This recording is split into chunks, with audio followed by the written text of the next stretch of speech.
So it's been a little less than 24 hours since the games went final for the first round. I slept about 2 hours just because I just couldn't after the game, and then work started too early. And also, I'm probably not going to get much sleep until things go final on Thursday. Definitely round one delivered some excitement here in the league. You got the Vikings and you got the Bengals. I think Bill, the Broncos, will be joining us here in a little bit. Talk about the first week, preview the second week, and how that's not exactly finalized yet, and talk about the Pro Bowl. But Chris, pretty positive first week win for you. I slept like a baby, by the way. I slept great last night. It was a good night. A little bit of fun, little excitement. Got to watch your game get a little bit too close. We got Cowboys here. Yeah, Um, Hey, what's up, guys? Can you hear me? yeah. yes, we can. All How right, do you sweet. sleep, man? Well, we got through it.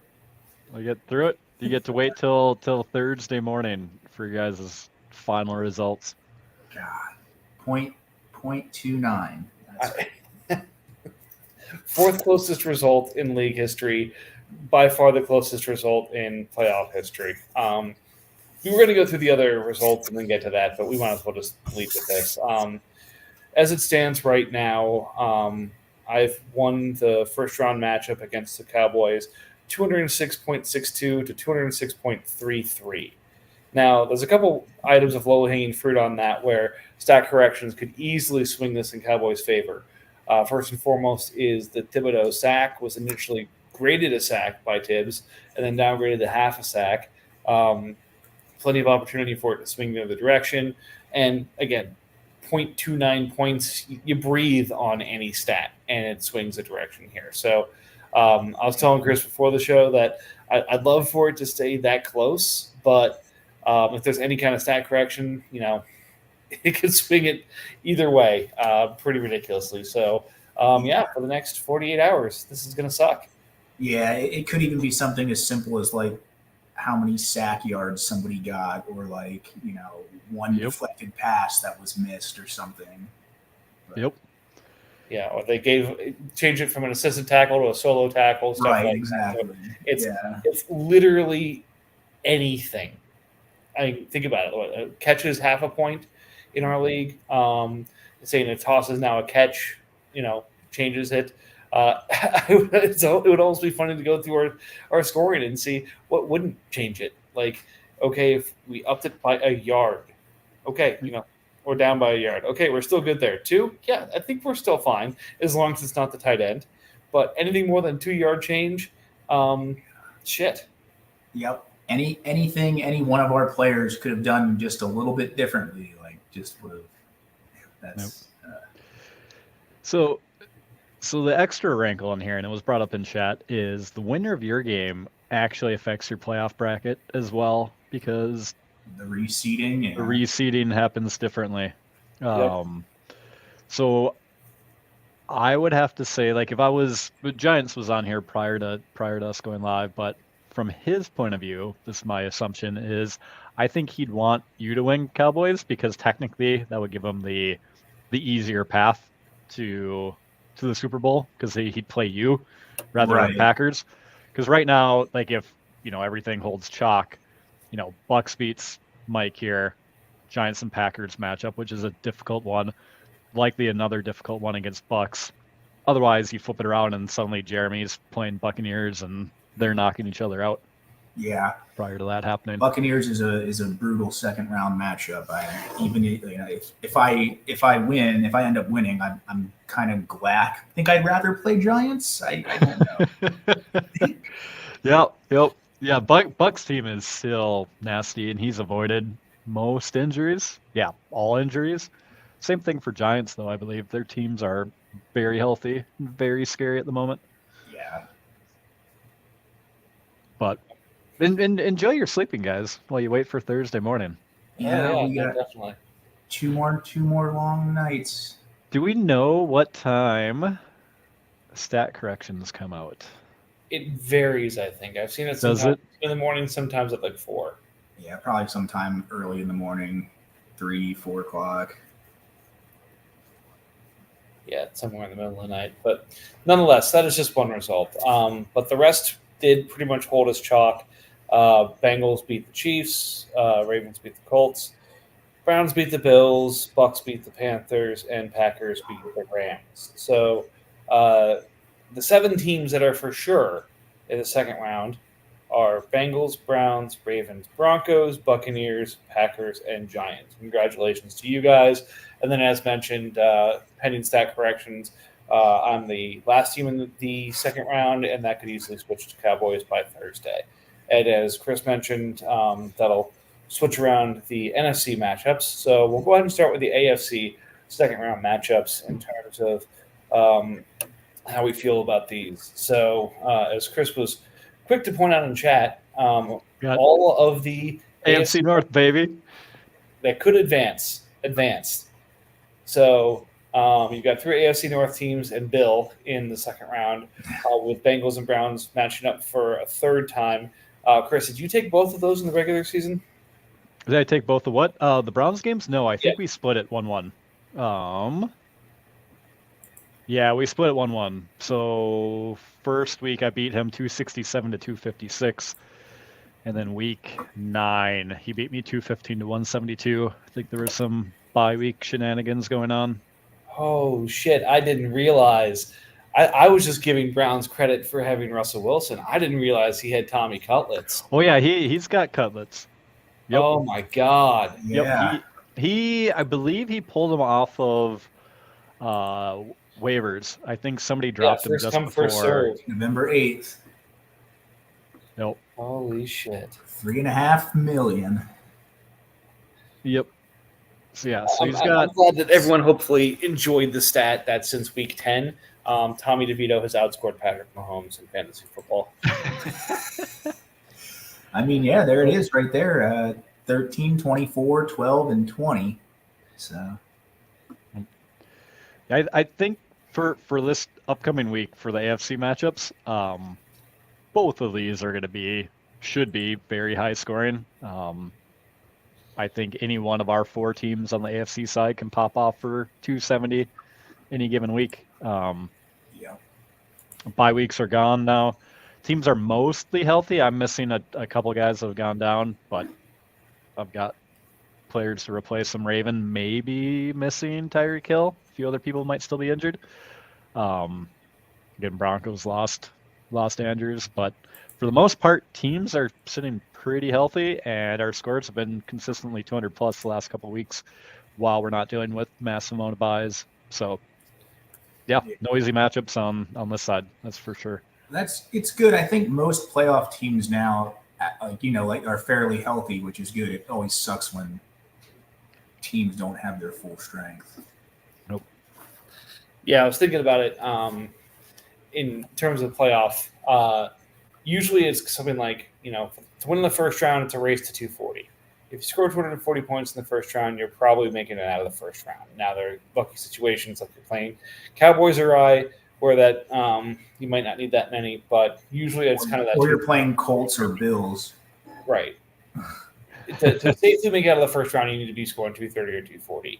To make it out of the second round, usually it's kind of I'd say the 260 is what we're looking at. But frankly, for both AFC matchups, I could see needing 300 points to win those games. Like I would not be shocked in the least if the 2 AFC matchup winners this week each had a 3 at the front of their score. Yeah, certainly Broncos and Bengals, I feel like, can put that up. I feel like Ravens could do it as well on a real good week. Browns can probably do it, but I feel like Bengals and Broncos are probably the most likely. I mean, Ravens have the easiest path to doing it. The Tyreek Hill and Tua stack. Like, if Reek comes back healthy after kind of a down week here and says, okay, it's time for me to show out, that's all it's going to take for him to get to 95 right there. Yeah, because 224 for Ravens is actually kind of disappointing, I feel like. Yeah, he had a lower end of one of his weeks. But again, he had a bunch of people out and hurt. Yeah, there were still bye weeks this week, so that was kind of unfortunate, but that's how it has to be. So, and then I'm dealing with, JJ obviously. Got to see if Jefferson ends up playing this Sunday. And I'm also missing my star DT and Simmons. So Yeah, a little bit of my ceiling has been cut off on there, but I still think mid 200s, 250 to 270 is probably what we're looking at for these matchups. At least me and Browns. Vita Vea not playing for me this week hurt me as well. So Nope. that can definitely happen. But yeah, I don't even know who I'd pick between us four on here. Should be fun. I lean you in the Browns matchup because outside of quarterback, you've got the depth, the more options at the offensive positions, and I'd say equivalent on the defensive side. But from a running back side, like P. Ryan has been in and out of favor, so realistically, he needs Kamara to go off, and Kamara has been going off, so probably a good bet. But there's no safety net in case this doesn't happen. Whereas you've got a few more of those. Yep. Yeah, I think coming out of, I think Bengals definitely will win. Well, not definitely, but I picked Bengals to win this one. And then I think coming out of the AFC is either going to be Broncos or Bengals. Ravens, I could be a sleeper, but I think it's going to be Broncos or Bengals. Yeah, I was going to say, looking at the Ravens Broncos here, again, that Tua Reek stack, and then DJ Moore just being a freaking just beast. Oh, that's true. Yeah, I didn't even see DJ Moore for that. Rashid Shaheed, Taysom Hill was out, but oh my god, that fucking offense! The offense is very scary. Yeah, that offense is nasty. Ravens is not a sleeper. He's the one that nobody wanted to play. Yeah, this is. Hey, Broncos is here. Hello. Broncos comes in and it immediately is like, I'm not so sure about this. Oh, I'm not confident in this at all. Like at all. Like the one question I have is, with everything he's got on this team, how did he not get a D end of consequence? It's the same thing I'm doing. I'm running almost no D end, just stacked. We stacked everywhere else. Yeah. You can. Yeah, you pick your spot to be a little bit weaker at. You make it work.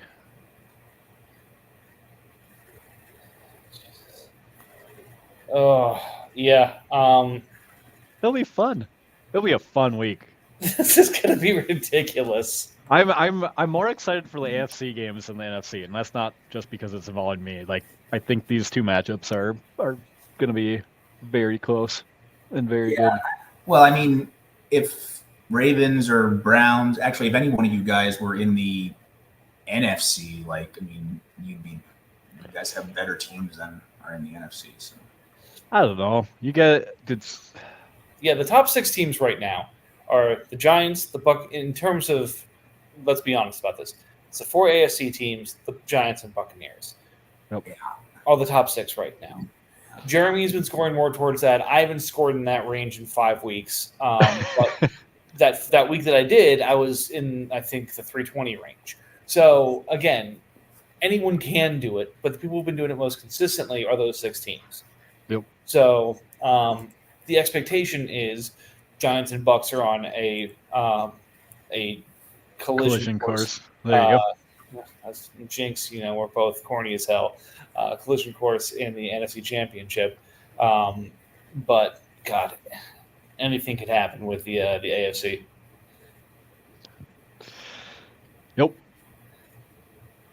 Yep. And my preseason prediction still stands, so I'm in good shape. What was that again? Bengals Broncos to go to the Super Bowl. Bengals Broncos go to the Super Bowl. that'll happen. I hate to break it to you, Bill. I did have another word in there. One of. Okay. Bengals Broncos. I missed the one of. I'm like, either I'm missing something, or this was a joke, and the joke just floated around my head for about 5 minutes. But either way, it's fine. No. But Mike, you can just be honest about the Browns. You can just say "fuck the Browns." But because I can't. Because look, like he had a bad week this last week, and he still put up 222. Like that's with I think McLaurin put up a goose egg last week, right? Yep. Well, they McLaurin, didn't play last week. He was on bye. Washington was on bye. His top DT. No, but week 13 he put up a goose egg. Oh yeah. yeah. Oh, Again, his offense did not really show up for has not really showed up for him the last 2 weeks.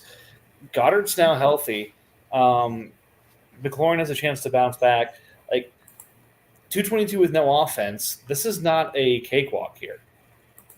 Like I No. said, usually it's a race to 260, but I don't think 260 is going to be enough to win either of these games. I think the winner's going to have a 3 at the front of their score.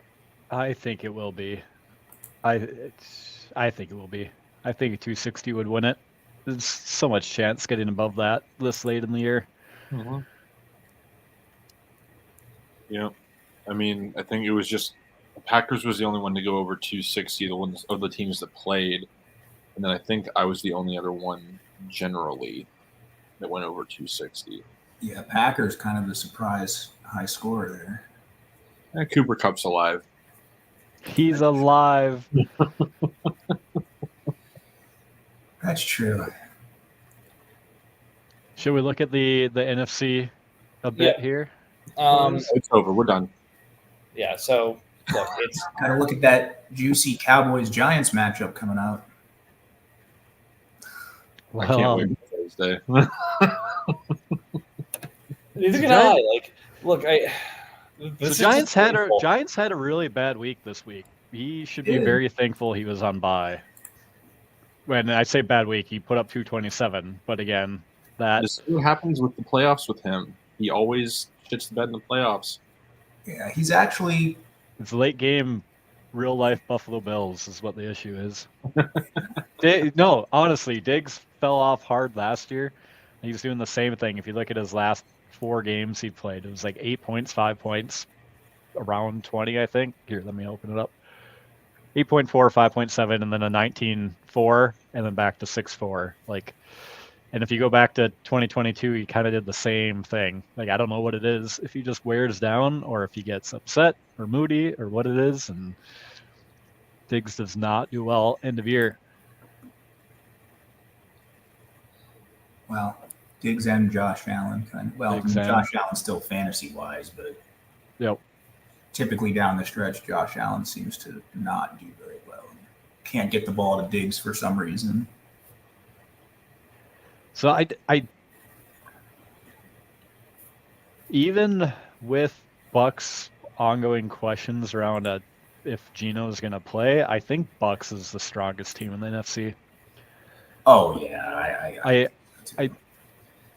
Giants still has a great offense, but his defense looks vulnerable. And if the real life Bills have a bad week, that's the one problem with the stack. You live and you die by it, right? So like if you're stacking Davis, Diggs, and Josh Allen, like if you get one bad week, which can happen later in the season in the NFL, teams game plan for you, you wear down, like that can sink you when it's just one and done at this stage. Bucks is the only one in the NFC I don't want to see. Nobody wants to see him. Nobody wants to see the NFC South win again. Nobody wants to Let's see be the honest. Bucks win again. Well, it would be literal back-to-back NFC South champions. Like Atlanta won it twice, and Bucks and Tampa would win it twice. No, thank you. Yeah. We gotta get that division out of here. Yeah. But it would be a repeat cycle, because that would mean that the Bucks would leave the league too, just like Cowboys did. Hope not. Look, Not. this is going to be a battle of supremacy here, of the two best divisions in the league.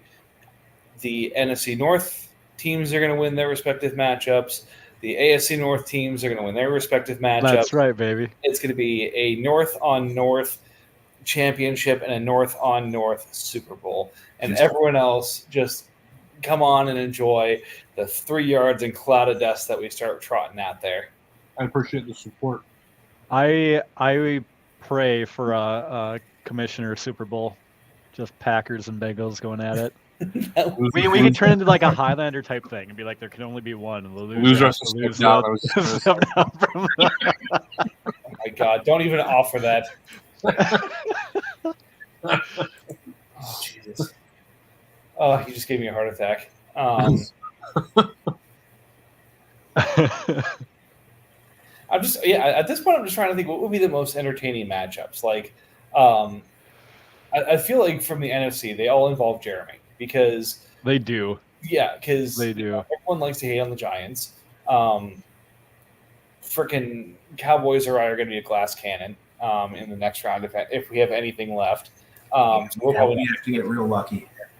And no one wants to see the Buccaneers go back to back. So it's kind of what of the 4 matchups with Jeremy are the most entertaining? And probably, the Commissioner Bowl is the most entertaining. Commissioner Bowl, baby. Then I got to say it's probably the Bill versus Jeremy because I feel like you drive each other crazy a decent amount.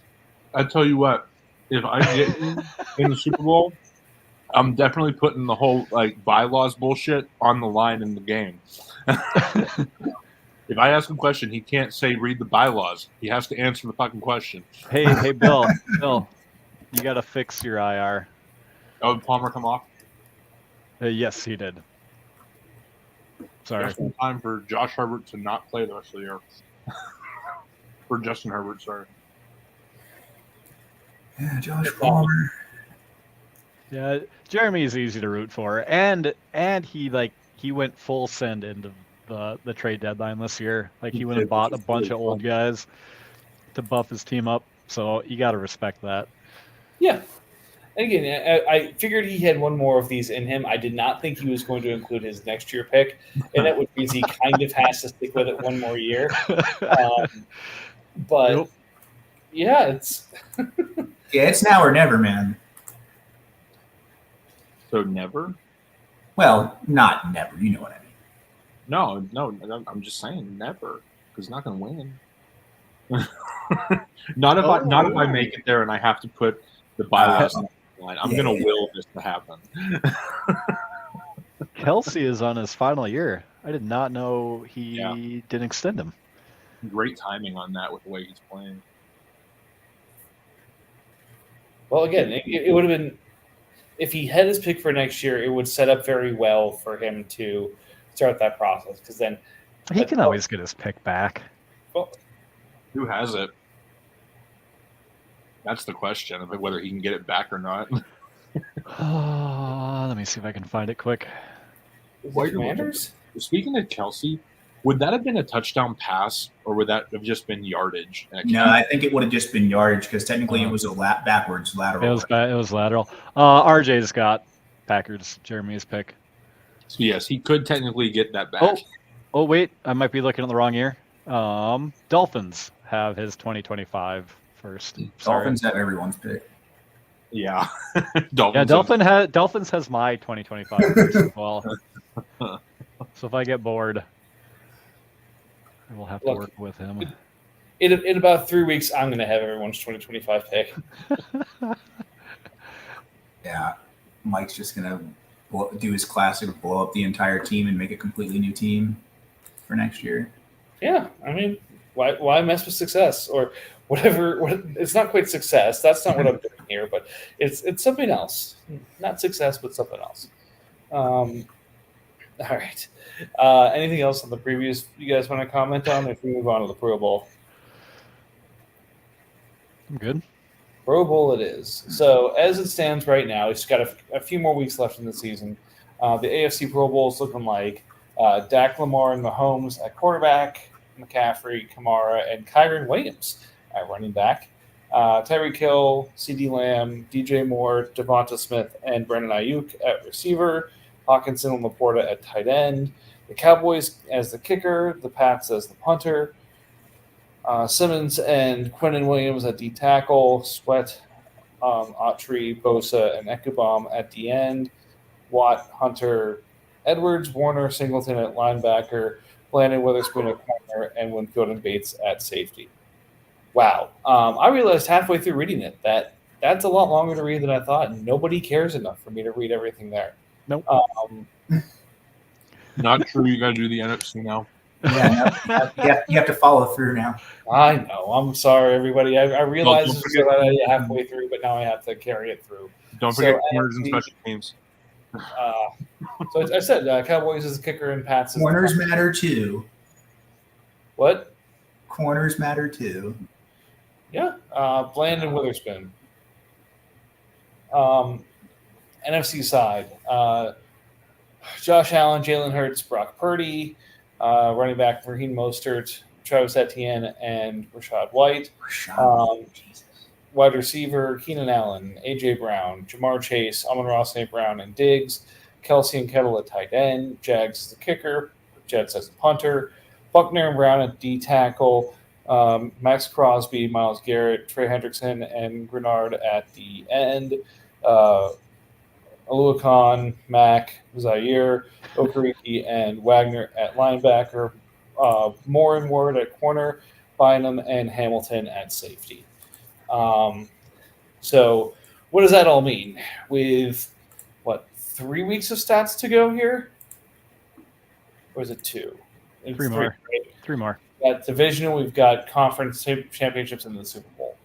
So 3 more weeks worth of stats to be accumulated to move some things around. But again, with a few exceptions, these are kind of the folks I would say I would expect in our Pro Bowl this year. No one really that's there that doesn't belong or kind of seems way out of place, except for like the corners that occasionally show up, and that's because of our weird corner scoring. Yep. But then, like, you see how people have been affected, like Reek and Tyreek Hill and DJ Moore being, 2 of the top receivers in the AFC, and not surprisingly, the Ravens have scored a shitload of points. I guess I'm kind of surprised to see Kyron as the 3rd best running back in the AFC. That was a bit of a surprise to me. But yeah, other than that, like Ekubom as well. I didn't realize he had scored as well. My surprise is Rashad White. I didn't realize Rashad White was up there. But he's been on a tear. He's got 4th most running back points overall. Yeah.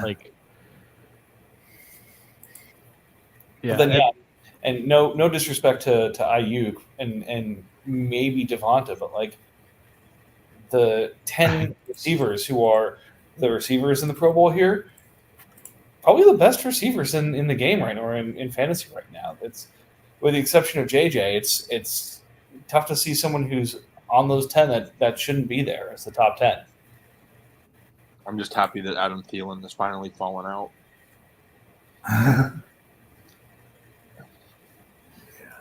So I haven't looked to see what these. Oh, what were you saying, Chris? I was going to say what's interesting is Mike Evans is the wide receiver 9 overall by points, but he falls just outside the Pro Bowl because he's on the NFC side for our teams. So he falls right behind Stephon Diggs. Trade. Oh, it doesn't matter now. These get set. The upcoming Pro Bowl gets set right after the Super Bowl week concludes, before any actions can be taken. We got to open up trading right now. We got to get into the AFC. Nope. You're going to have to pay Ayuk. Oh, I don't care about that. I figured I was going to have to anyway. Oh man! So the fun part about this too is, so of the Pro Bowl corners, Pro Bowl quarterbacks, Mahomes and Dak are the only ones who are safe from having things go wild on them this offseason. Josh Allen and Jalen Hurts dropped from 3 years to 2 years, which means they are eligible to hold out. Allen won't be able to hold out because he's in the top 5 salaries at the QB position, I believe. Again, and Lamar. We'll check that. Lamar would have to check as well, but because he's going to drop from 3 to 2. Yes, he is QB3 by salary. He's already at $40.5 million. Yeah. Okay. But yeah, there's a couple of these like Bill's going to be in that tough spot with Sam Howell, going from 3 to 2. Although he's on his rookie deal, so That's right. a little bit of flexibility there. Wait, bastard to fucking become expensive. No Brock Purdy this year for me. Yeah, and him being an expiring contract, getting franchise tag, that's going to be an interesting one. Because Well, he'll end up paying him 38.5 million, 39 something, I believe, on the top tag. If he wants to keep him, which probably should. Oof. yeah, but I mean, is a $38.5 million Brock Purdy? It's the freaking Devontae Adams question. Like, if you ask at the beginning of the season, what's worth more, the 132 or Devontae Adams? You say, Devontae Adams. You ask now, and Adams hasn't really been playing all that well the back half of the year. Well, he also has a terrible quarterback trying to throw him the ball. Well, the salary cap growth doesn't happen until rollover, right? Yes, the growth happens after rollover, like when we move to the new league year, the new site. So everybody needs to make stuff work on the current cap before rollover. I don't want to do that. Nobody does. And nobody has a lot of extra space either. I was cruising around, like looking for trade partners where I can go dump contracts at year end. Not a lot of options right now. Yeah, I did have a nice $14 million, and then I had to spend $12 on CJ Beathard, who didn't end up playing anyways. That was fun. No, there's a lot of teams that are going to be hurting from both reactivating IR guys and then the fifth-year options coming in. I'm among them. So, yeah, cap gymnastics will take place this offseason. Yeah. I'm pretty pissed that Drew Lock is still just sitting at $21 million, and he just won't cut the motherfucker. He's just there. Hey, I mean, he almost had a chance to start the other week, and then he didn't. No, it's not even that. It's Drew Lock who's going to impact the average top 10 salary. Oh yeah. I thought Daniel Jones had a fairly cheap contract, but there's not many. Okay, there's like some really high-end QB contracts, but then the majority of the rest of them are fairly reasonable. At least right now. Prior to the fifth-year options coming in. Cardinals, you should probably drop Drew Lock there. Well, he can't. They're locked out from doing anything. Yeah, I know. Dude, the QB, like when you look at player sets and sort by contract, it is a wasteland of guys on IR. Like Burrow, Herbert, Danny Dimes, Aaron Rodgers, Deshaun Watson. Yeah, I mean Anthony Richardson. I think it was like half of the NFL starting quarterbacks this year have missed time. Jeez. Significant time. A player hitting Pro Bowl doesn't stop them from getting a comp pick if they're let go, right? I don't believe it affects it at all. It doesn't seem like it is, but I'm just curious. No, I don't think it adjusts anything there. I mean, no, it doesn't do anything there. It This will be a very fun offseason because this is okay. So one, we've got a lot of guys that are going to be Pro Bowl that are, as Mike pointed out, kind of ticking down on contract years. So guys that would be going into 2 years remaining on their contract next year are eligible to hold out if they're not in the top 5 salaries already, which you went through a bit. In addition to that, the new tagging options, the top 2 tagging options, automatically put those players into the holdout pool as well. Yeah. So we've got a very good shot at completely messing up a lot of teams, cap situations, depending on how holdouts and tags go. So I think the best one is the transition tag. People aren't going to realize that they don't get a pick for it. They're just going to miss that piece. Yep, they either have to match or they don't, and if they don't match, they lose the player for nothing. Because all the tags used to get a pick, and now yes. You're not going to. Yep. We'll just a transition tag, right? That you don't get correct. a pick. Just a non-exclusive franchise. Right. Yeah, the exclusive franchise, nobody can bid on them. You just pay them a crap ton of money, and they go into potential for holding out. The non-exclusive, the middle level, you get a pick for them if somebody bids them away from you. You But they still can't- have a potential of holding out. Right. It's gonna make it more fun. It's probably a good thing the cap is increasing so much next year because I think we're gonna need the space. Yep.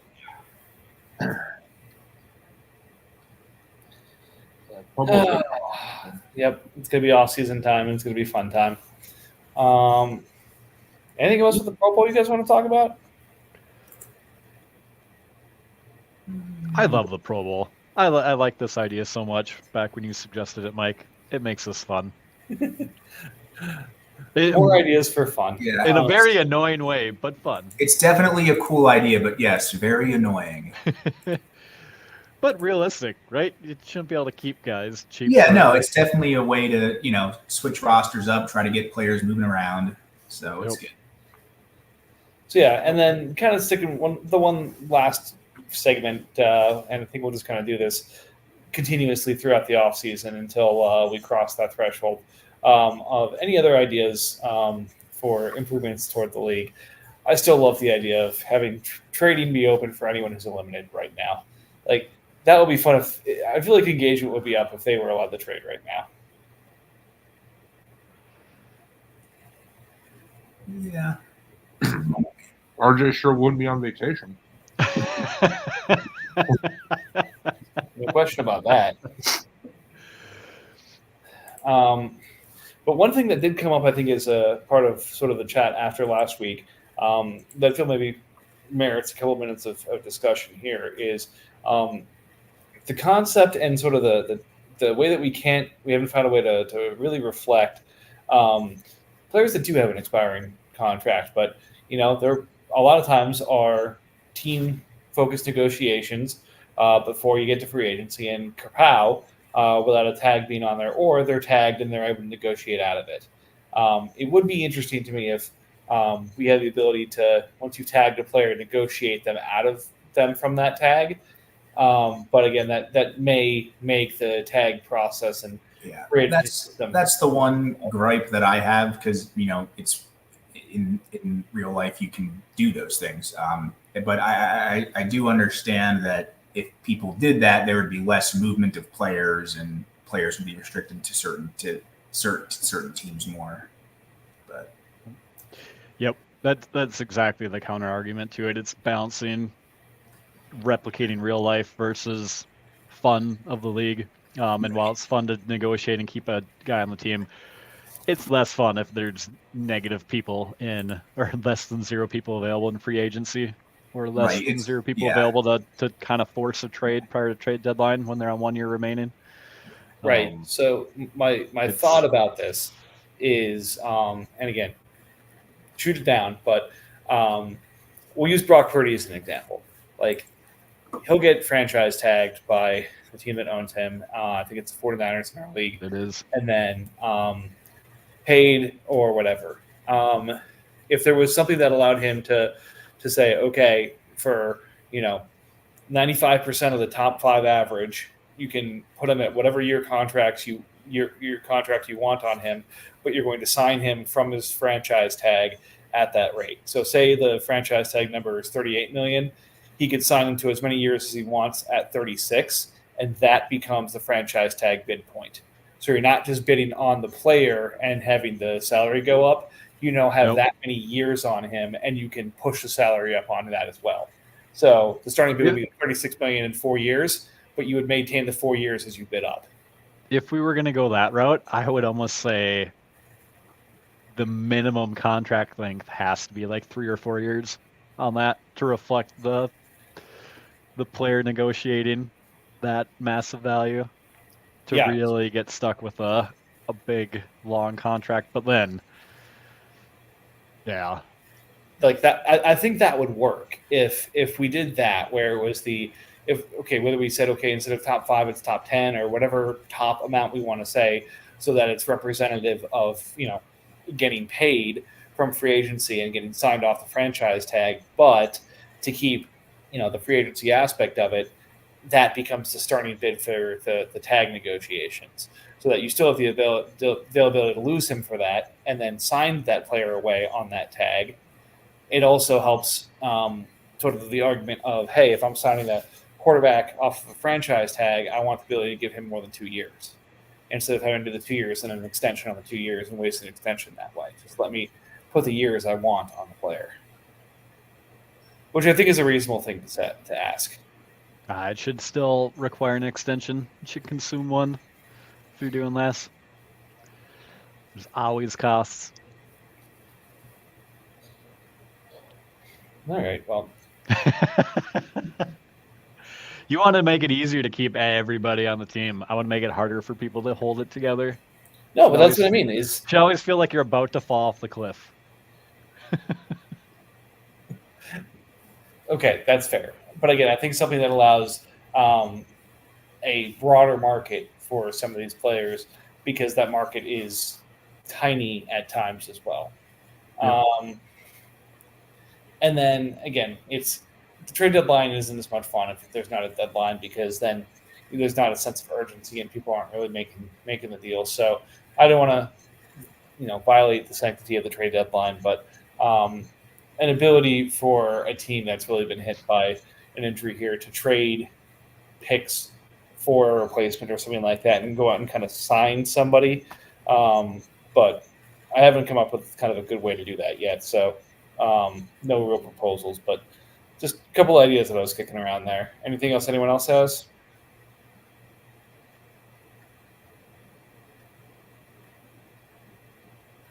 Excellent. Well, keep thinking. We've got a few more weeks of this to keep the inbox for our wonderful commissions full, to ways to make our wonderful league even better. The next 2 days will be wonderful for Cowboys and I as we figure out who's going to represent the NFC in that final spot of the divisional. But nonetheless, you know what? It'll be fun. The NFC would be more competitive with Cowboys in there. However, I would very much enjoy making it out of the first round for once as well. So any final thoughts before we close it down? I mean, 45 minutes is pretty good for a non-trading week. Yeah. I'm disappointed in the lack of back and forth shit talk you and Cowboys did today. This was really unhealthy. The lack of shit talk? Yeah. You guys should mention each other about how close it is. Neither of them feel comfortable. We didn't do any shit talking, but we chatted back and forth last night in the chat. Oh yeah, just scroll up, like public shaming, verbal abuse. What do you think I'd be doing if I was playing Chiefs right now? Oh my god. I don't have anything against Ravens, so I can't say anything. I'm really nervous to play him, so I really can't say anything. Well, Chiefs might just block the whole group chat. And just Chiefs and I were like dead silent leading up to the match. It was somebody else that I think that brought him online. I didn't want to say anything because I didn't want to jinx myself, and the game got closer than it should have, based on what the scores were going into Monday night. But yeah, I'm very happy there's not 2 Monday night games this week. Yeah, no, but to your point, Bill, I say there's probably there's half the league that I would be talking shit to right now in that situation, but Cowboys is probably the last team, just because he's probably the most patient. And again, if we look at what the Seahawks are doing in patience and other teams are doing and Lions are doing in patience, it's kind of following the Cowboys model of I'm going to keep taking the cornerstone pieces and hang on to my cornerstone pieces and use them to build and compete once I have enough of those, rather than the rest of us who are training all over come hell and high water to pull a roster together. So it's, a complete different approach towards roster building. And I, like I said, I have a respect for anyone who takes a different approach. And therefore I can't talk shit because, that's how he's put his team together. And God, if you look at the players on his team versus the player on mine, you take his 8 times out of 10. It's just I have enough of the annoying guys like Robert Spillane scoring, 25 points out of nowhere and shit like that to keep me in some of these games. So again, it's too much respect to talk shit for him. Yeah, freaking. Who scored? Not Robert Spillane. Who was on? Freaking Kenneth Murray. 22 points. Hadn't had over 10 points in like the last 4 games. But, Yeah. So I'm not shit talking. This is gross. His goose is cooked. How about we end with that? Boo. oh my god. Well, that's a good way to end on. It's Cowboys and I are showing each other way too much love, and everybody hates Chris.